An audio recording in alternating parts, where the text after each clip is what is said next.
Hi everyone. So now let's start in Module 4, and we're going to look at the relationships between where the Fermi energy is in the band gap of the semiconductor and how many electrons and holes there are. So our main result from section 3 was that we developed the use of the density of states function, G of E, and then our Fermi-Dirac function, distribution function, F of E. And if we integrate these two against each other, for example, from the conduction band edge to infinity, what we end up with is the carrier density, N. And I should say, really, this is the electron density in the conduction band. So what we're doing again is, oops, sorry for that crooked line. We're looking at the density of states function. We have a Fermi energy somewhere below the conduction band edge, EF. And that means that our Fermi-Dirac function is sloping towards the conduction band edge, and this area under here integrates out to be our carrier density N. So this means that there's a one-to-one relationship between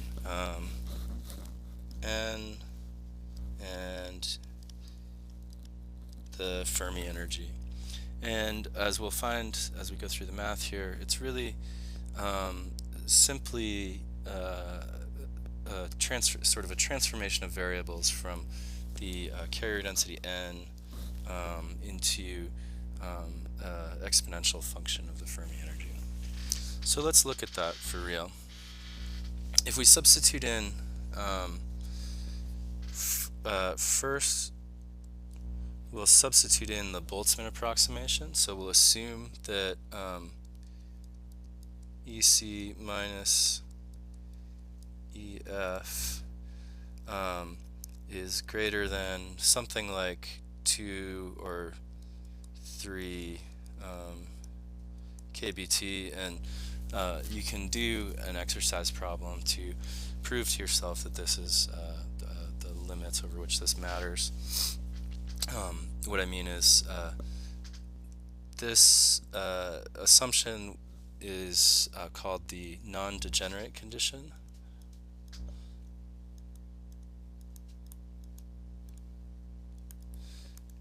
And that allows us to use the Boltzmann approximation. So F of E is approximately equal to exponential to the minus E minus EF over kBt. Otherwise, in degenerate conditions, you have to maintain the full expression for the Fermi-Dirac integral.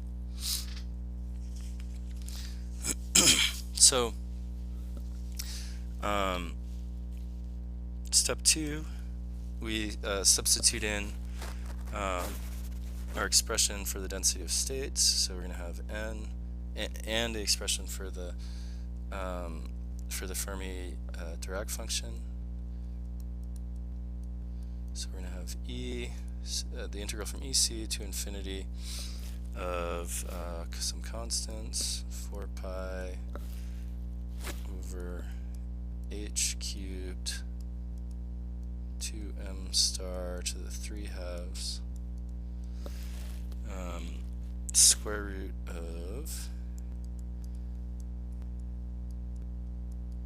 E minus EC, and then here comes the Boltzmann approximation, minus E minus EF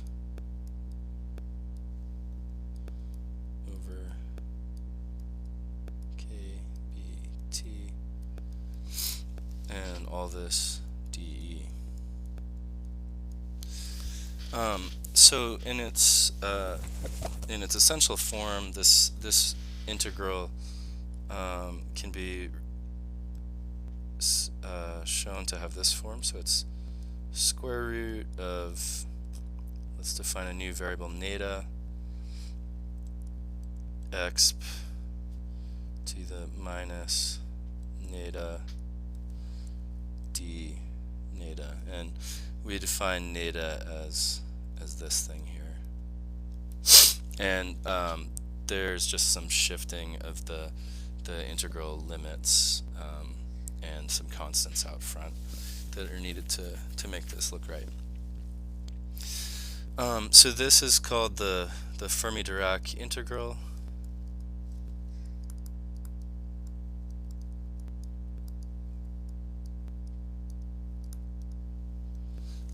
And there's some there's some interesting properties of this integral, but the one that we care about is what the answer is, and that turns out to be simply square root of pi over 2. So by if we evaluate the whole integral, so the integral comes out to that. If we evaluate the whole integral, we get a very simple expression that's very useful. So we get that n is equal to nc, which we're going to call the effective density of states, and then times this Boltzmann factor. Except it's explicitly EC minus EF, because we've integrated out the energy variable.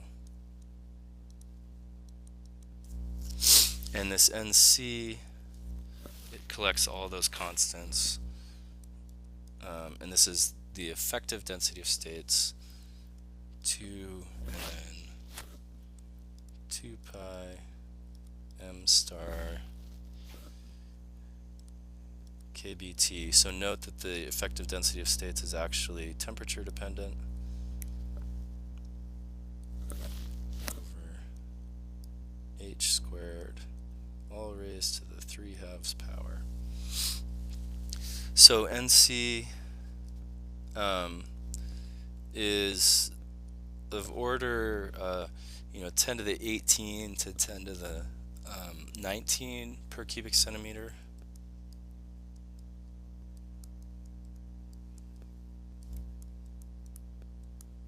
For most common semiconductors, and its actual value should be looked up in tables, such as the one on page 113 in the book by Newman. So this is a really nice change of variables, because we can flip-flop between the number of carriers in the conduction band. So here's our conduction band, here's our valence band, and if we end up knowing either where the Fermi energy is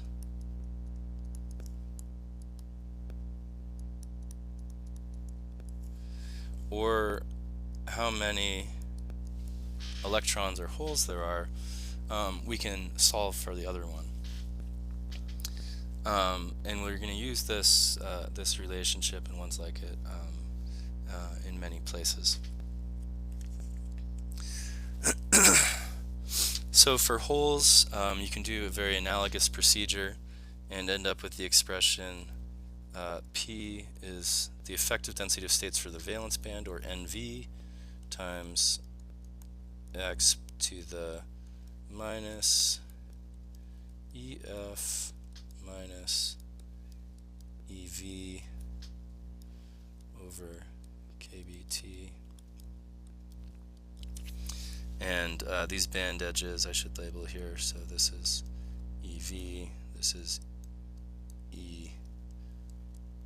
EC, and usually on the energy scale we set EV equals 0, and that makes EC equal to E gap numerically. So here's our nice two equations. So the next thing we want to do is solve for the simplest case of an undoped semiconductor, and we'll solve for what's called the intrinsic carrier density.